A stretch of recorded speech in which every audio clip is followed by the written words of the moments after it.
Welcome to Dose of Social, your recipe for social media success. I'm Lindsay Mauk, I'm Kayla Pearlstein. and this is Dose of Social. Social. I am so excited for today's guest. We've known each other for at least 5 or so years now, I want to say. I don't know, Maybe long longer. time. So really happy to be joined today by Lizzie Curtis. Lizzie is a celebrity stylist, mom of 3, and founder of Society Nautique. Thank you so much for joining us, Lizzie. Yeah, thanks for having me. I'm excited. I'm a fan of how you guys show business owners, but also creatives and small business and social media influencers how to take their page and their life to the next level. So I think it's really helpful information. I've loved following along. Oh, awesome. thank you.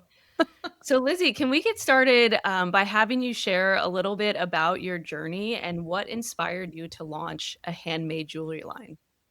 Yeah, it's funny. I was talking with my husband about some things the other day, and I was saying my mom had reminded me. She said, I seem to remember a budding jewelry entrepreneur that took a few loans as I was talking about some things I'm working with my own kids. And I really, in middle school, I started to want to work at a boutique in my neighborhood, like the coolest boutique with the cutest things. And I could walk there from our home. And my dad would say, you're allowed to walk there alone. And I would take my little wallet and I would walk there. And all the women that worked there were in their 40s and 50s. And I was like, when can I get a job here? So how do I apply? And they were like, you're 11. You can't apply for anything. And I always loved the jewelry counter. And I always looked at the jewelry and I would try to convince my parents how I could save the money to buy some jewelry and blah, blah, blah. And I started making, essentially that's what made me want to start making jewelry, is I wanted like fine, solid 14 karat jewelry that 11-year-olds should have at the time. And my mom said, why don't we go to the bead store and see what you can come up with? My mom's a creative and she's the best. So had I not had her, I probably wouldn't have had this journey. And we did. And we even started going to international gem shows where she had to get me a resale license and I had to go in and I would save up my money and she would help me barter with these like gem dealers from all around the world, where I would be like, I love this stone. And they would tell me, this is a healing stone and this is good for your chakras. And they would give us a price. And I would look at my mom nervously and she would say, how about a little less? And I started making jewelry and I eventually started working at this boutique and all the women wanted to buy my jewelry. And they would assume my jewelry was from the store. And I would be like, no, I made it. And then some of the women working there would be like, can you make me one like that? And I would make them one. And then around town, people started hearing. And the owner of the store eventually carried a little section of my line. And I had a little tray inside their glass display that had my necklaces. And it was a whole thing. So I essentially started from high school. I had a jewelry line that I sold around town, and there wasn't really pop-ups, didn't really exist then, but I had my own I would do like a Christmas show and like my mom's like clients would come and buy jewelry. And I sort of did it on the side like that all the way until I went to college. When I went to college, I intentionally tried to choose a college where it had a work co-op, because at that point I already had my jewelry in Fred Siegel and Planet Blue and some of these like boutiques that were on my bucket list of where That's amazing. Small retail growth. And so it didn't work out at the college I went to. It was more a co-op made for like nurses and accountants and much more conventional. They were like, your credits can't transfer to Fred Siegel in Santa Monica. Nice try. And so that journey didn't work out for me. I've always been a creative. I ended up quitting college and moving home. I always had a jewelry line. At that point, I decided I'm going to start working for other brands because I want to know the business side of things. I changed my degree to business in college, but I ended up quitting. So that wasn't a follow through. Right. And so I said, I need to know how can I grow from here? How would I grow? I don't want to be like beading and selling to women at the farmer's market. I kind of knew, there's nothing wrong with that, but I just that I knew I didn't want that to be my path. I didn't want to be on Etsy even then. I wanted it to be a full, legitimate, its own name brand that people knew and have sales reps that drove around. And what I saw from working in retail taught me that whole end of it. And then I wanted to learn the other side of it. So that was a long-winded answer, but I've basically been doing it forever. And I worked for a shoe company, a few other brands, and then I got into styling, which immediately I fell in love with. And I took that career kind of as far as I could take it. And I always sold jewelry on the side. So they had a really nice symbiotic like relationship where I wasn't making a full-time income with jewelry and I wasn't trying. It was just I could make pieces for my clients. I could make pieces that were in huge advertisements, and I could get them in commercials. And so it was a really fun way to keep both creative streams going. And still to this day, I still do both. So I still love both. And many, many business advisors have told me, focus on one because you'll be more successful. And many people that have looked at the other side are like, they're both massively successful. Keep doing what you're doing. You obviously love both and they're both still growing. So I feel lucky and blessed in that way. Yeah, so it's amazing what you've built. What's the name of the boutique in your area that you Yeah, so it's in Manhattan Beach, and it was the Beehive. It just recently closed after being open for many, many years. The And Beehive closed? Yeah, they just closed like this summer. The owner owned 4 shops at the time in Manhattan Beach. And so as employees, we would kind of pop around. And so she quickly like took me under her wing, and I learned the buying process and the managing process and all of the things. And I got to work at the different stores. And it was, yeah, like a really beautiful way to learn all that. Now those stores are like the hot spot for when you're in high school and you get your first job. Like the young girls are fighting over it. And I always say that I started that. I was like the only teenager in any of those stores. And then I think she realized, oh, wow, let's get young, creative, fresh teenagers that we can pay less and are still wonderful. I'm kind of curious to know your style with making jewelry. Was it always a similar style from when you started in high school, or did it kind of change as you grew? It's funny because now I notice some of my designs just this summer, I was like, oh my gosh, I was literally using turquoise and coral and pearls and stringing things when I was like 13. But it's definitely, I learned, so I have like a niche for sure that my style veers into, but I wanted to learn, I'm self-taught, but I've learned metalsmithing techniques. So I work with the torches and I do the wax casting, and I've worked with small factory. I have a couple small factories that I use for setting stones and different things. But so yeah, I've learned, it's sort of the same and sort of different. Always changing, but always has probably, I saw someone recently who has a necklace from me like 28 years ago that they bought when I was a teenager walking in our neighborhood, and she was still wearing it. And she said, oh my gosh, I'm still wearing and it was a piece of coral and turquoise and gold. And I was like, it still looks great. I love it still.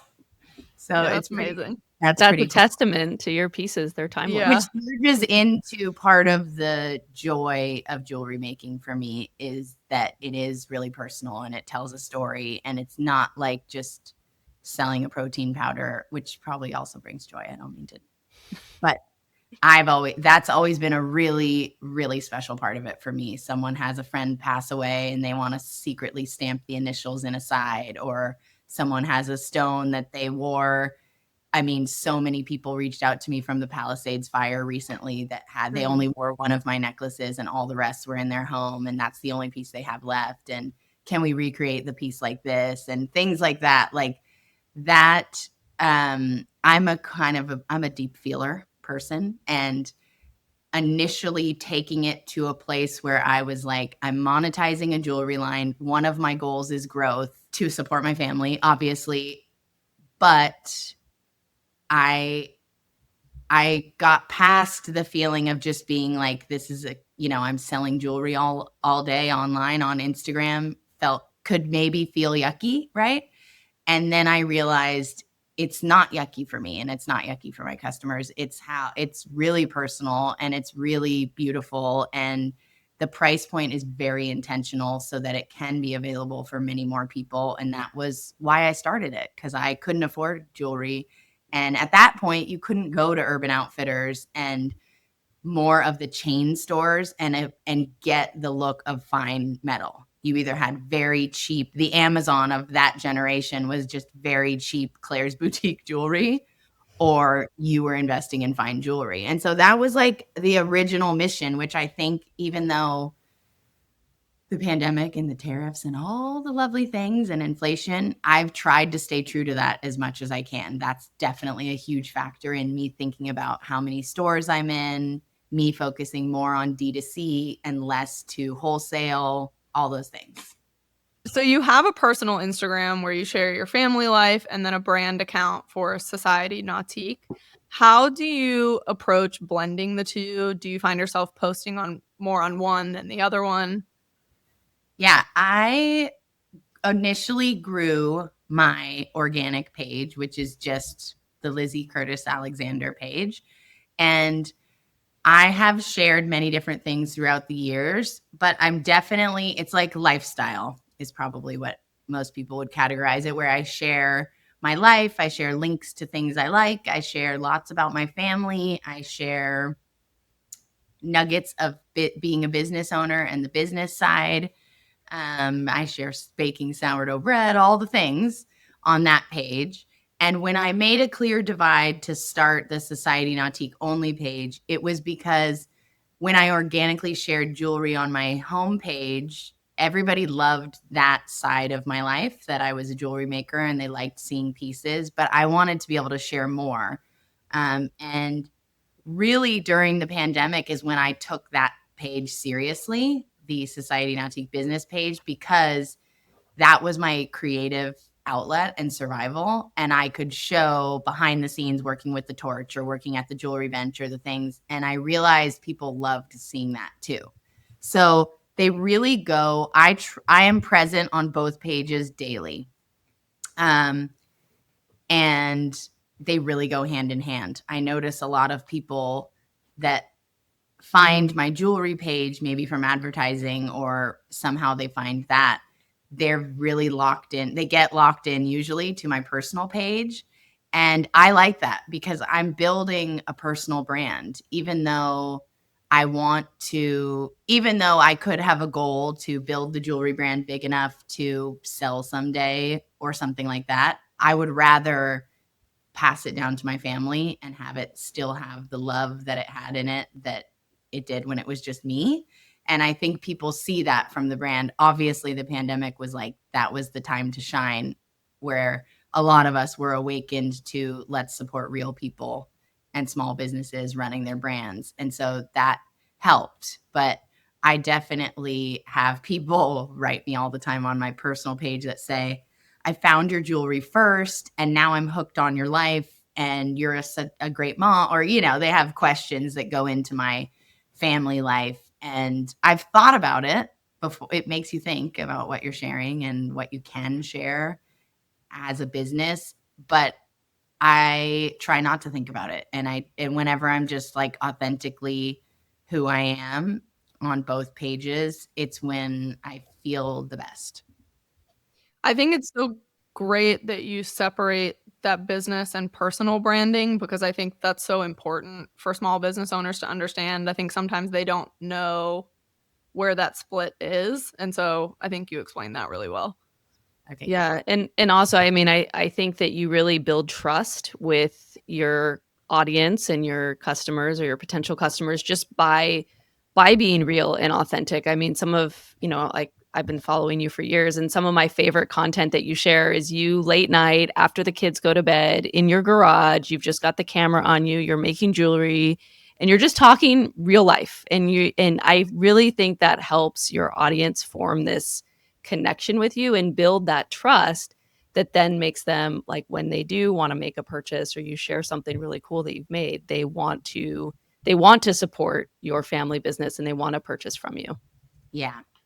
So you share a lot of your personal life on social media. And you and I have talked about this personally many times, I feel like. But what are some of the challenges that you face in deciding what to share personally versus what to keep focused solely on your brand? Yeah, that's a hard question. I think on my personal page, my vibe is a little bit of no filter. So I might overshare things, but they're always relatable, I think. And so I really am, it's not planned. I don't really have a schedule that I follow on my personal page.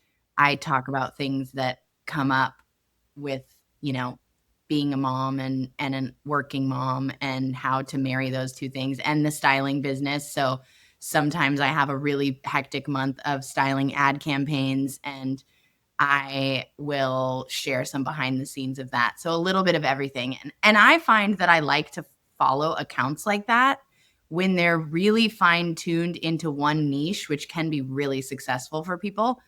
I find myself getting bored. And I really like to have the nugget of someone talking to the camera when that's not their normal way of sharing content, or not always just reels, or not always just stories. Or so I try to mix that up too with my moods and what I can accomplish on my personal page.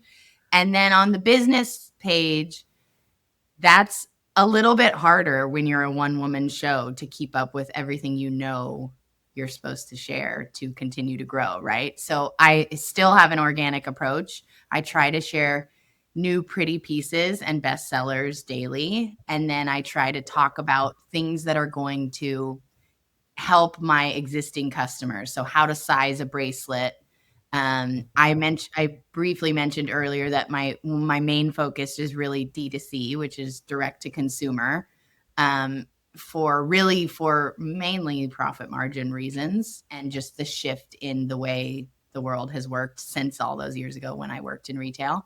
But to do that, I have to convince people to buy jewelry online, and that's not natural for some people. And so I always want to just show them real tips, ear piercing guides, and where to pierce your ears and which one hurts the least, but gives you a fun new piercing, and how you can style, hat jewelry hacks, how people ask me every day still how my necklaces don't tangle and how I wear this many. And pro tip, it's about the gauges. I have a reel on that. Go find it. But I like to be helpful. I don't always want to say, this is the new chain you need to buy. These are the new earrings you need to buy. That was also one of my brand visions early on, is originally you could buy these 3 necklaces. I can teach you how to stack, how to layer your necklaces, and you never need to shop again because I use high quality metal, so it's not going to tarnish.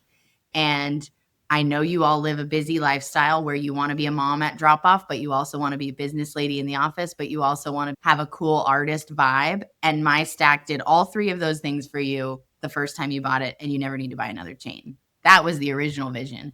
And I thought, how will I ever make money? Because they don't need to rebuy anything. And that's what I learned, is that they always came back. So I realized making it, that's what I try. That's my goal of sharing on the business side of the page, is not just a vibe where it's an ad of things you need to buy, but more unique touches. This is how this is how I make it behind the scenes. This is how you can wear it. This is a trick to wearing it. This is a cheaper way to make your stack go from day to night, things like that. I also really appreciated the reel where you shared how to clean your jewelry. Yes, how to clean your jewelry is a big one people always want to know about.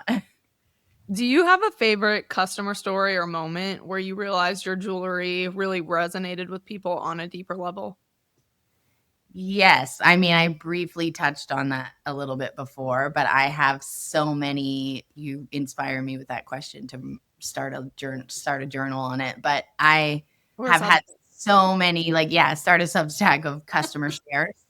I've had so many moments where people reach out to me out of the blue and say that they didn't believe me initially that it would last forever. And whether it's something as simple as I swim every day and the chain is on and you're right, it didn't tarnish and I love it and I'm ready for my next piece. Or it was, you made me this piece when I was battling cancer and I still wear it on my wrist, and it sounds so funny, but it gave me the strength to, keep fighting. Or obviously, like, losses, lots of people that have lost a child or lost a family member, and that's what's so special. Like, I told you I was a deep feeler, I'm gonna cry, but that's what's so special that really, like, keeps me going back to me hand making the pieces. Like, of course I could get a triple the profit margin if I sent this over to Brazil or India or China and said, recreate this one piece. Even if I tried to make it sentimental, it's the love disc and everyone can wear it.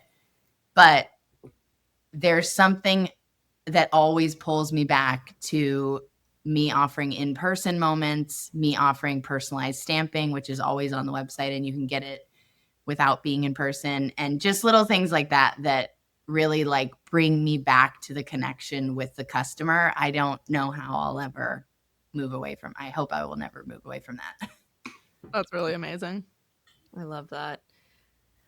So, Lizzie, you and I have talked about how our days are always so different, right? As founders and juggling kid life. And so, I was just curious, what does a typical day look like for you? Juggling 3 kids, you have style shoots. Sometimes you're at shoots for multiple days on end, and you're also running your business. So, what does that look like? Yeah, it is. So essentially, I've always been a freelancer, or a business owner. So I've made my own hours. But as you two ladies know, making your own hours usually means you're working more. So it's still 80-hour work weeks. It's just different times that you squeeze it in. So, like, every day is truly different. But and we have had help with the kids. We've had nannies and people help with the kids, which I think is fair to be transparent about, because sometimes you do watch people on Instagram and you're like, there's no way. How do they do that? But we're really present in our kids' life. Me or my husband drop them off at school every day. We're with them every afternoon. The pandemic, which was really when my business started to grow the most, the Society Nautique side of it. Before that, I was probably styling 40 hours a week and we were shut down and we couldn't film. So not only was my income taken away overnight, but our normal workflow was. And so I think that's when we started to learn how to juggle working hours, right? So you mentioned that I'd make jewelry at night, and a lot of times my online orders would be fulfilled at night and new creative pieces would be made during the day. Or a lot of times I'll film things and shoot things during the day, but I won't get to post them in real time. I'll have to, like, do a little bit of content, save it, and post it.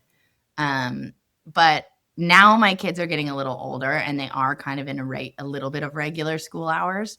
So I do kind of do the traditional, like, morning routine with them. And I try to get right out into my studio, fulfill orders, make content, make new ideas. And then I am a true creative. Like, it's funny because I don't think we didn't used to have to juggle so many hats, like those reels where you're like, I'm a content creator and a this and a that and an accountant and this. And so I give myself days to be different. So if I have a ton of jewelry orders that I need to fulfill, obviously that's a priority for my customers. I try to ship as fast as Amazon, even though it's handmade. But some days I'm just in the flow and I see things on my jewelry bench and I'm like, ooh, I have to, like, let me try to mix that with this. And by school drop off, I have 5 new chains on that I'm wearing that I designed. So I try to, like, let my creative energy flow on some days. And I don't know what that's called. I never look into my personality type, but some days I can be very type A where I follow my list. And some days I just let it flow and see what happens. Yeah, I call that maker mode and manager mode. So some Yeah. days I'm in maker mode and I'm creating content and then working on the business. And then other days I'm in manager mode and just Yeah. getting it done. That's a good way of putting it. Yeah. So beyond organic social, are there any other marketing channels that have worked for you when it comes to promoting or selling your jewelry? Yes. In fact, I work with Lindsay and we do paid marketing ads. How do I say that, Lindsay? Paid social, performance Paid marketing. performance marketing.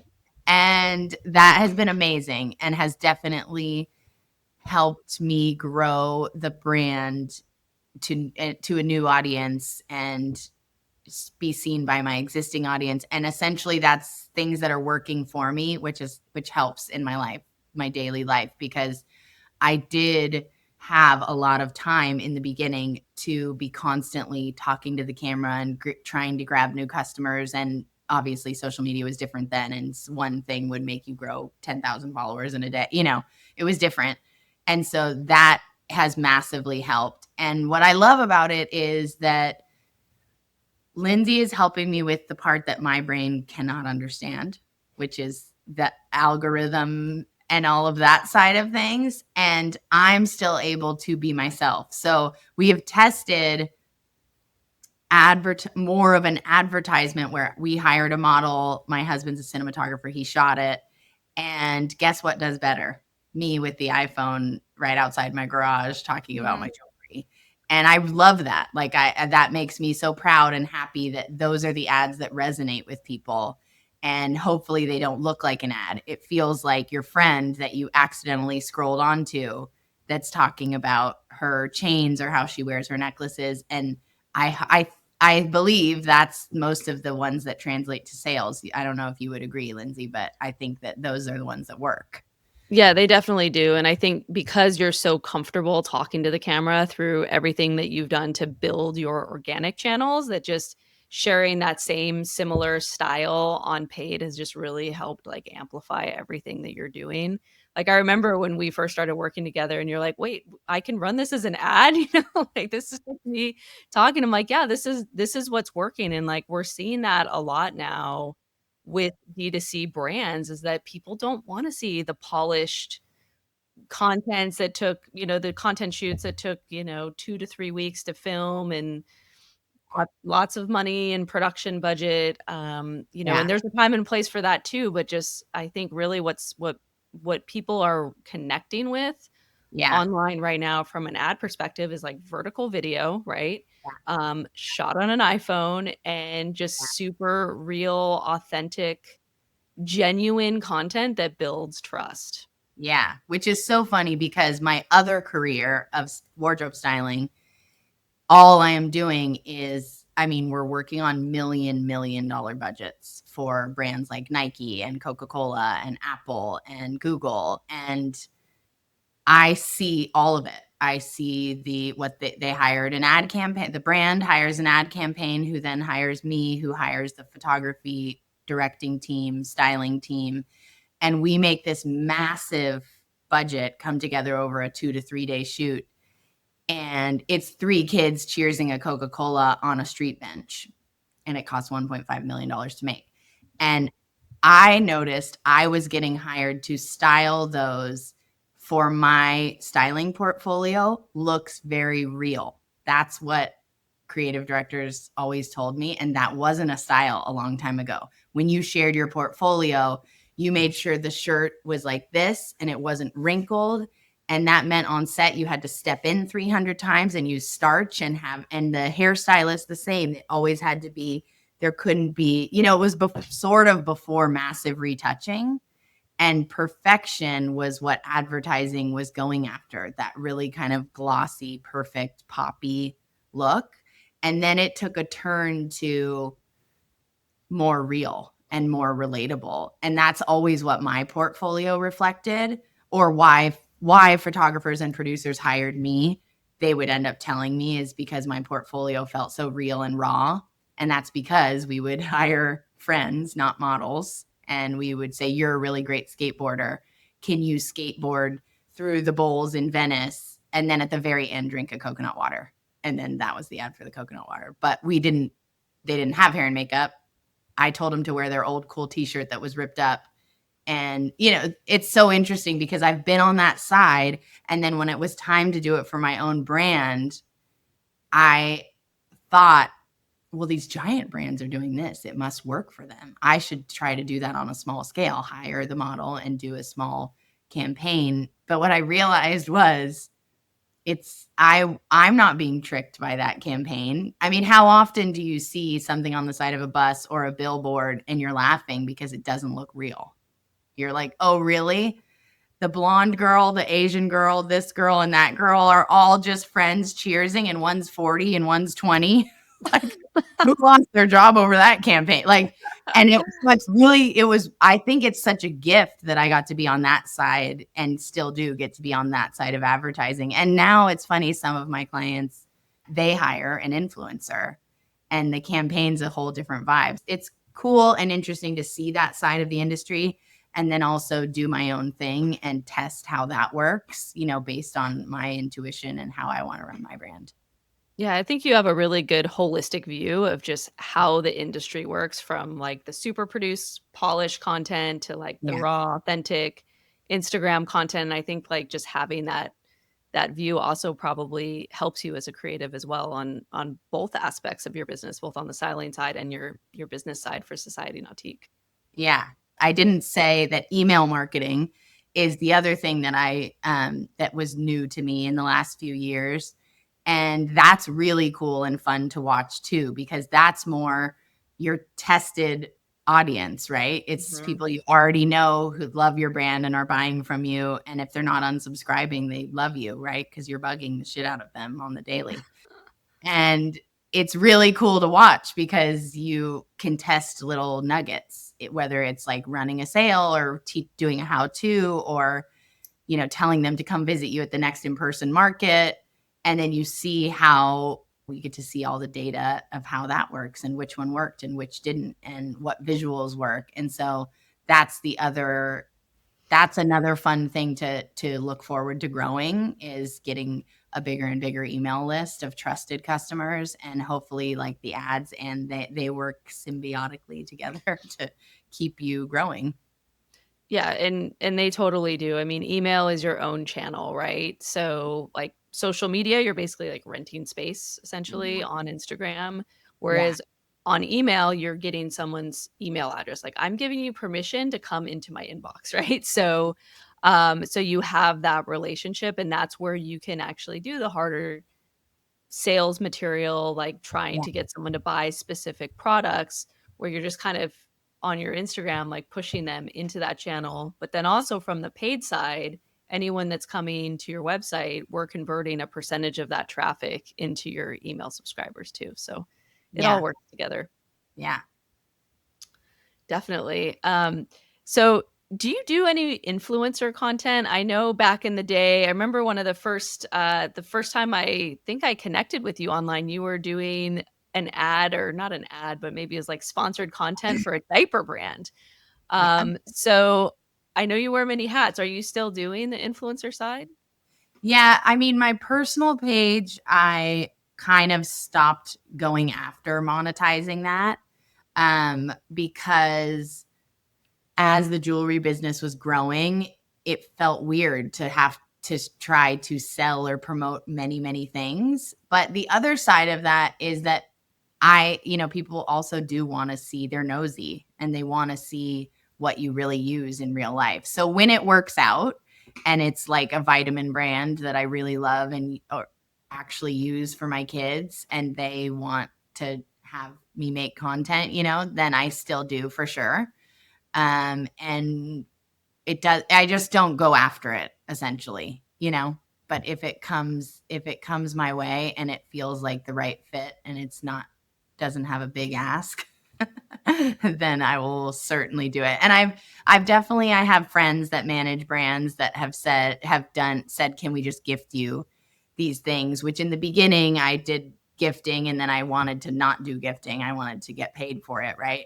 But then now I find myself sometimes I like helping the smaller brands that just want to gift if it's something I've already like trusted and loved, like, the red light mats or like a new brand that I think is really trying something new and cool. I'm like, yeah, I'm happy to like either provide you with content, even if it's not on my page, or do it on my page. Yeah, and I think that also helps extend your reach for you on a personal Yeah. level, but then also for the brand because then if the brand shares that, then they're like, oh, who's Lizzie? And then they start following you, and then they get into the ecosystem that is like Lizzie and Society Nautique too, right? Yeah. So I mean, and I don't have a massive influence, but I do have people ask me all the time, like, how'd you get into it? Or how do you make money on it? Or how do you do it? And it's funny, you see people teaching people how to be an influencer. And my take on that is it's always come very easy to me. I don't push my kids to one corner of the room and make them wear a collared shirt and stand here and say this and do this. I've never done that. Even when I did like paid ads for a vitamin brand or a cookie brand, it was never intrusive on my family, and it was never hard for me. I didn't have to, it just came naturally. And so I think it's funny when people go after an influencing career. I think you can tell. And I think it looks hard and uncomfortable for them. And I think that's when people usually get like a lot of nasty comments or hate, because you just know as the viewer, you're like, this doesn't feel good, you know? like you see the kids in the pictures and they're like not smiling. They're like, yeah. Or too much content. I've definitely moved away from like sharing my kids, but I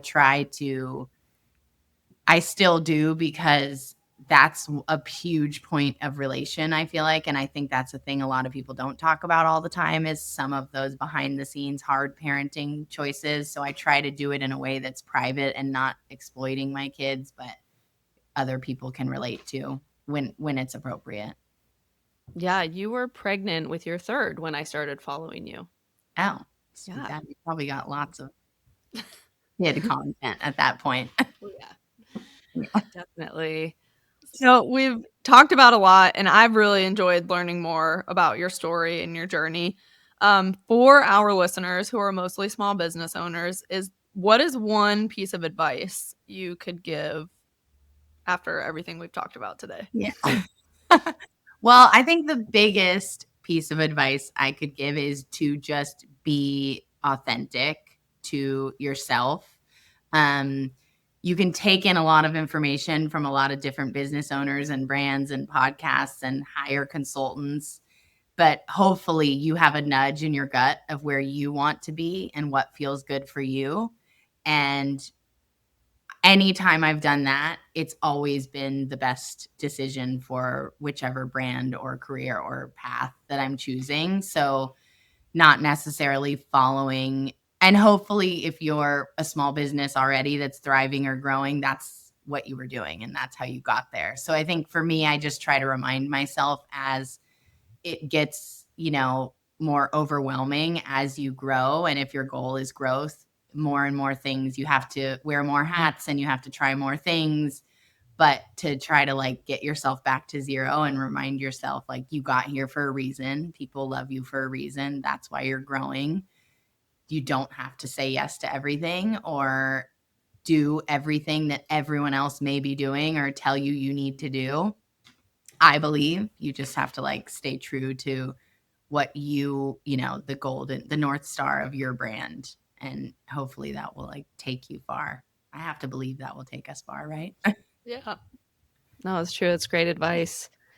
Well, Lizzie, thank you so much for joining us today. So great to chat with you as always. If someone's looking for you online, where can they find you? Oh, yeah. Okay. You should probably follow both because they're both great. So one is Lizzie Curtis, LizzieCurtis. And that is my main source of content is Instagram. So that's it. And that has everything you need to know about business owning and styling tips and sourdough making and parenting and all of those fun things. And then Society Nautique, which is the word society in English and the word nautical in French. It's a Google disaster, and I probably shouldn't have done that name, but here we are. So Society Nautique is the jewelry line, and I hand make all the jewelry I wear and many personalized pieces. And you can always reach out to me for custom pieces, and hopefully you enjoy both. Thank you guys for having me. I always love hearing the business end of things, because I think as a small business or as a creative, it's really hard to know where to start on that end of things. And oftentimes we do want growth, and we do want to be paid for our craft, but we don't know where to start or how to do it. And so two ladies like you are a wealth of knowledge, and everybody should be listening to all the past episodes to get all those nuggets in. Oh, thank you so much. Thank you so much. Yeah, I appreciate that. Awesome. All right, everyone. Well, thank you so much, Lizzie. Thanks for listening to Dose of Social. We're out. See ya. Peace. Bye.